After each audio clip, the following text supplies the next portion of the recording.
Hey, so for those of you who may not have heard, the Pokemon Home update is coming on May 24th, so we'll be able to transfer things over to Scarlet and Violet, and vice versa. We'll be able to transfer things from Scarlet and Violet to Home and then to previous games, depending on if those Pokemon exist within those games, which that's still a weird concept to me, but it's cool.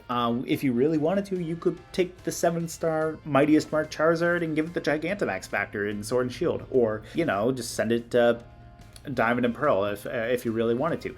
But I thought it would be fun to talk about what's transferable only right now to Scarlet and Violet, just as an overall, like what's on the list, and then eventually talk about some potential movesets. I've filmed quite a few videos on the Hisuian Mons, because I think a lot of the Hisuian Mons are going to be strong in one way or another. They all have some really cool qualities, and with terrestrialization, we can see a lot of fun play. So hence why there is the Hisuian Arcanine in the bottom corner of this. I just finished filming a video on Hisuian Arcanine. I have Cleavor, Basculegion's already gone live, Overquill, Sneasler. So yeah, I filmed about 4 of them already. So I thought it would be fun just to talk about a little bit of speculation-wise, so let's jump on into it.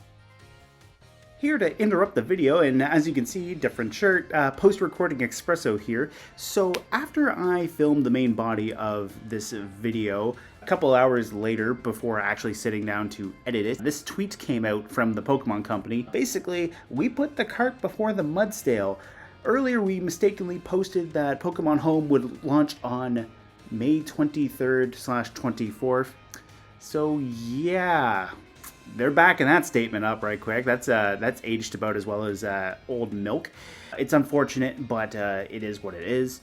So don't know when for sure that we're going to get the update for Home to support Scarlet and Violet, but you know what? Probably best to get this out here now. Unfortunately, I did mention at the beginning of the Basculegion video, that's already went live like yesterday, but at least we can still talk about stuff that can be transferred up and talk about some potential things there for when they do eventually go live into Scarlet and Violet, but it's going to be a while yet.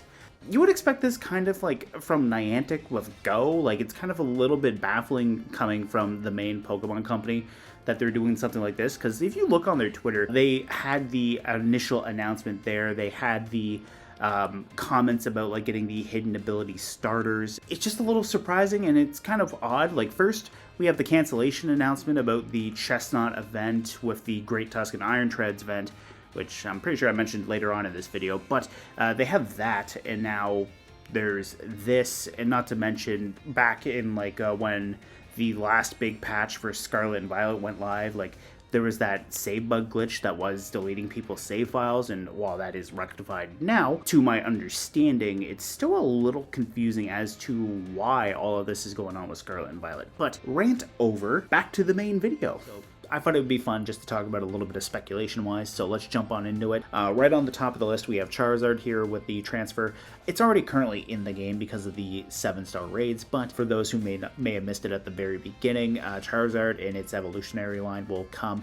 I'm pretty sure too with DLC or even like further patches, we'll see data supported for the Venusaur and Blastoise lines, but right now Charizard is currently the only one out of that trio. And then after Charizard, we jump into the Cantonian, and by extension their Galarian counterpart birds. So we have Articuno with the standard ice flying versus the Galarian psychic flying. We have Zapdos with the standard electric flying and the Galarian fighting flying.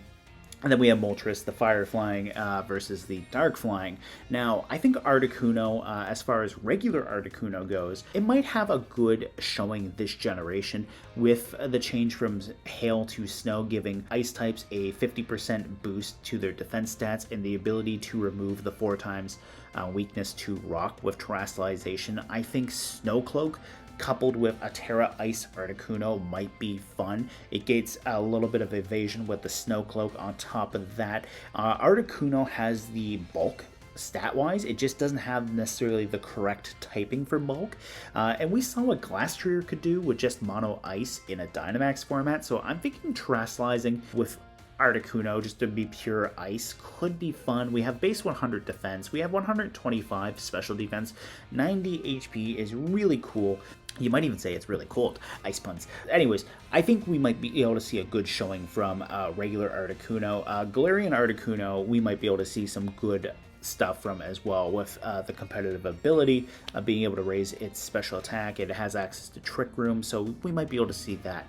Standard Zapdos. Zapdos has always been good, and having the electric flying type breakdown is nice. Static's a great ability for a hidden ability, because, you know, there's the chance of causing paralysis. Having access to the Covert Cloak might be nice on Zapdos. You can't be faked out. Covert Cloak on Galarian Zapdos might be good too, because, you know, can't be faked out. Defiant on Galarian Zapdos is nice because, you know, just punish, intimidate.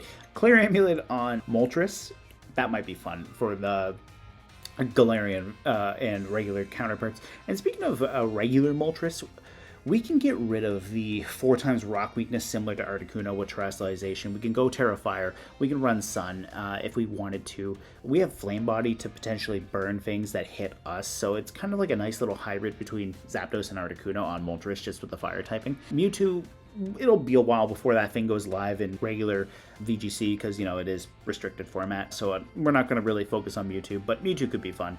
Maybe. I mean, I had a hard enough time in Sword and Shield trying to make Mewtwo work, so yeah, I don't know. Terrestrialization might be a little bit fun for that now, though, because, you know, you can get rid of the psychic typing and go from there. Mew, will never see that in competitive, but Mew's adorable. I'm just happy to see Mew come. Cyndaquil is currently live because of the 7-star raids, but that's alright. It's also kind of funny because out of all of Johto, the only thing that's on this list is the Cyndaquil line. But like I said about Venusaur and Blastoise, we'll probably see Feraligatr and Meganium eventually become supported. I would love to see Feraligatr, especially with Sheer Force and the ability to change its type. So that'd be fun, but right now it's just the Cyndaquil line up to Typhlosion. And then we just jump straight to the Hoenn legendaries, so that's kind of wild. We don't even have like the Hoenn starters, but hey, Kyogre, Groudon, and Rayquaza. Oh god, Kyogre is terrifying to me. Groudon too, because Groudon could become Terra Fire now and just not be burned anymore, so self as Groudon with a Terra Fire, that could be scary. Rayquaza's always been pretty cool. So, you know, we can have Airlock, get rid of Sun. I kind of want to...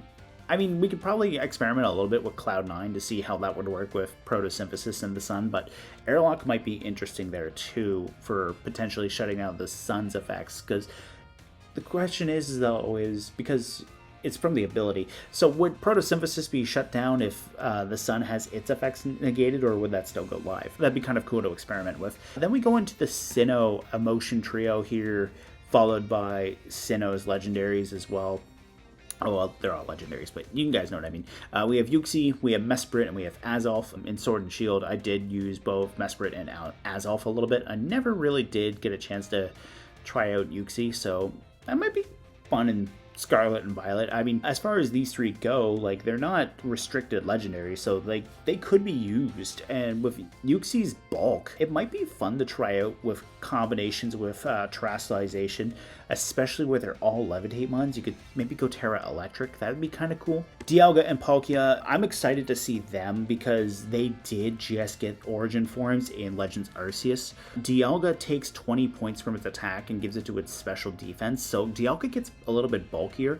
Telepathy's a great ability as well, especially now that we don't have the Dynamax factor to increase our HP. Telepathy is probably going to be run a bit more than Pressure so that we can't hit ourselves with moves like Bulldoze and Earthquake, because now we don't have a weakness policy. I mean, you still probably could run a weakness policy, but you just wouldn't be able to. You wouldn't want to hit yourself with them too often, because, you know, you wouldn't have as much HP.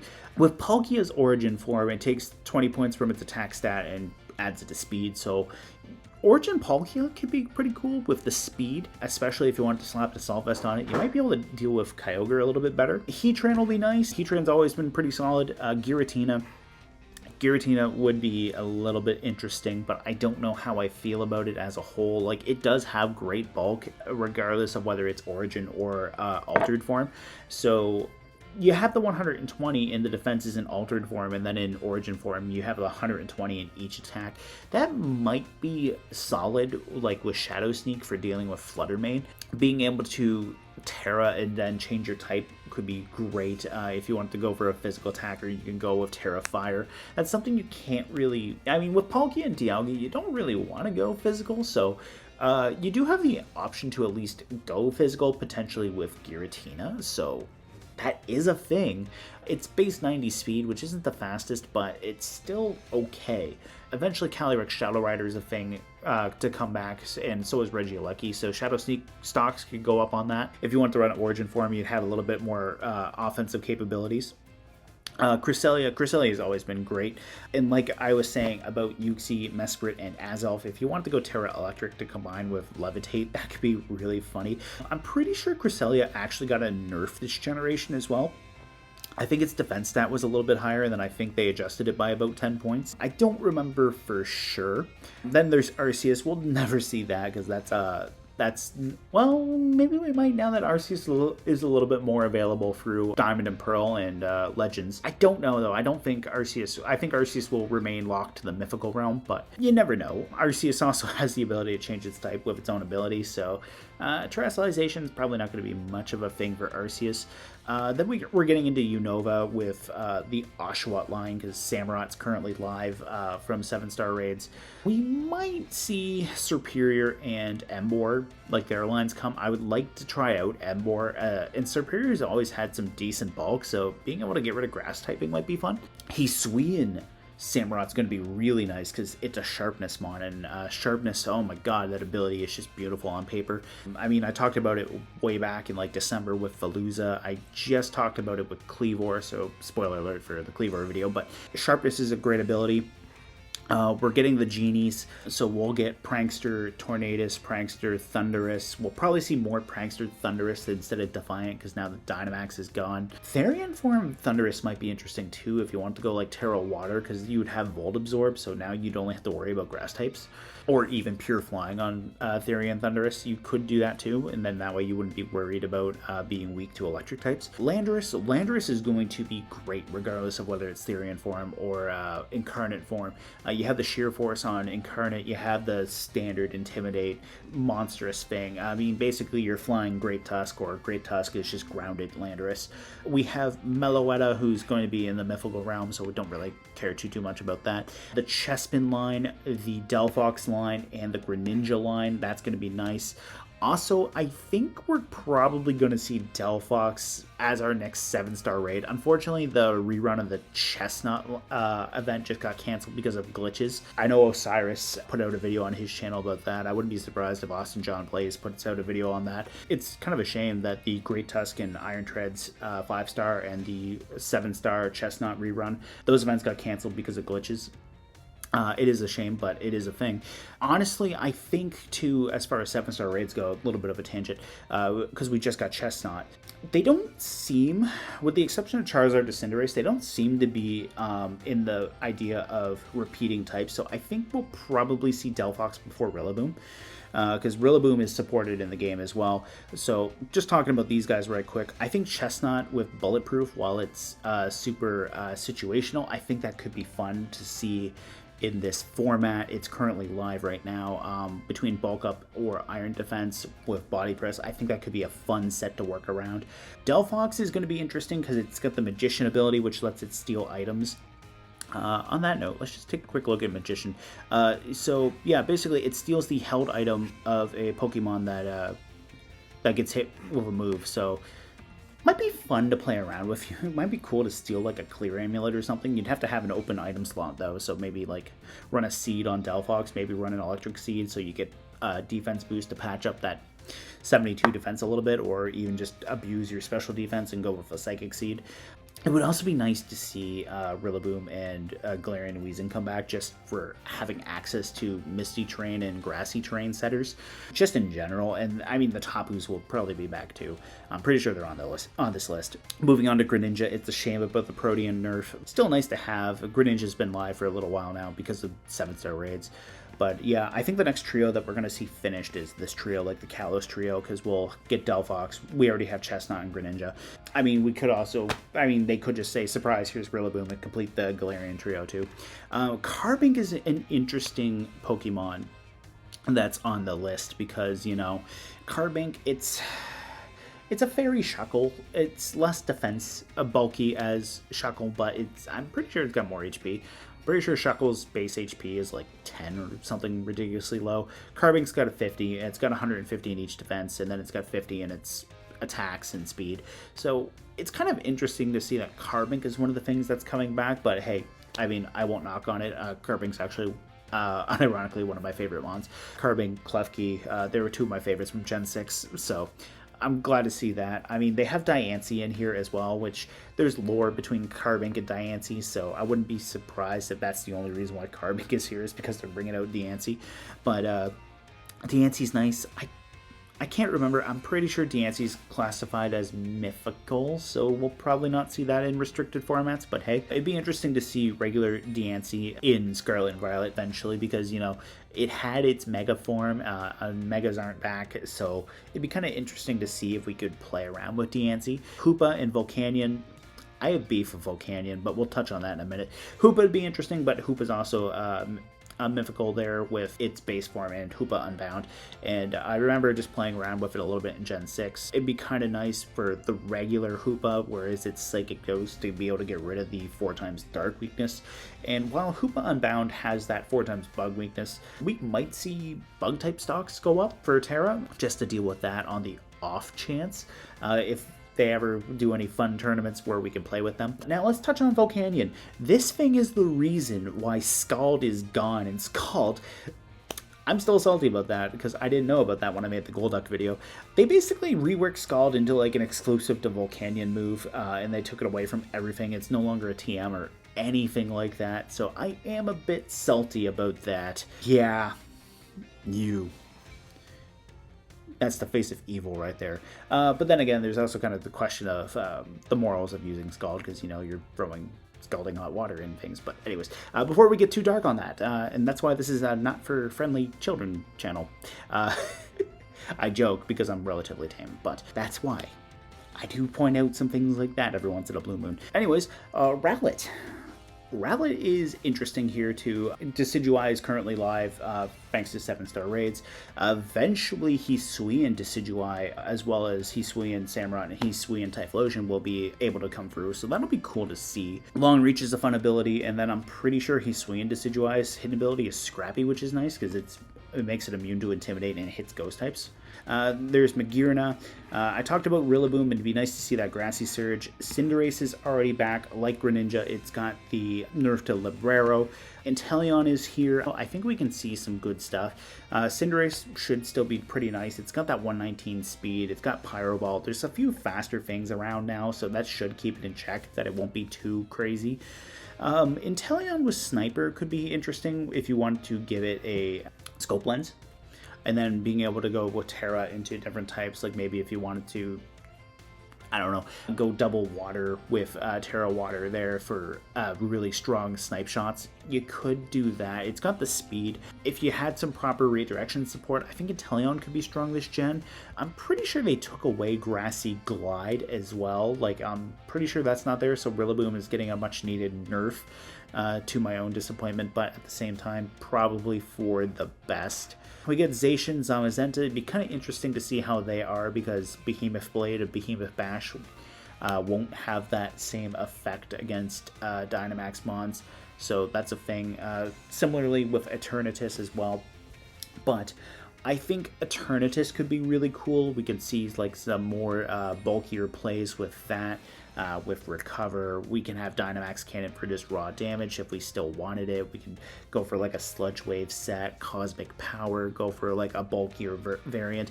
It still has that great 145 speed, 145 special attack, I should say, 130 speed, great 140 HP with 95 in each defense. Like, that could be really nice. You get rid of your poison typing right there. You're not as scared of either Great Tusk or Tinglu, because Vessel of Ruin would be kind of working against Eternatus, and Tinglu does have the ground type stab. I mean, really, the Ruin Pokemon, like especially Wo-Chien and Tinglu, are probably going to be decent enough answers to Eternatus when we eventually get to the restricted format, because Ruination can cut its HP in half. Kubfu, Urshifu. It'd be nice to see Urshifu there with all of its insane shenanigans. Wicked Blow is still going to hurt off of single strike. Surging Strikes is going to be gross, but I miss it. I honestly do miss it, despite it giving me enough trouble in Sword and Shield. Zarud is going to be interesting. It'll be locked to the mythical realm. They might do like a little bit of a fun format like what they did at the end of Sword and Shield. Dark Grass, we see that typing on Mo-Chien and Brute Bonnet. It's 4 times weak to bug.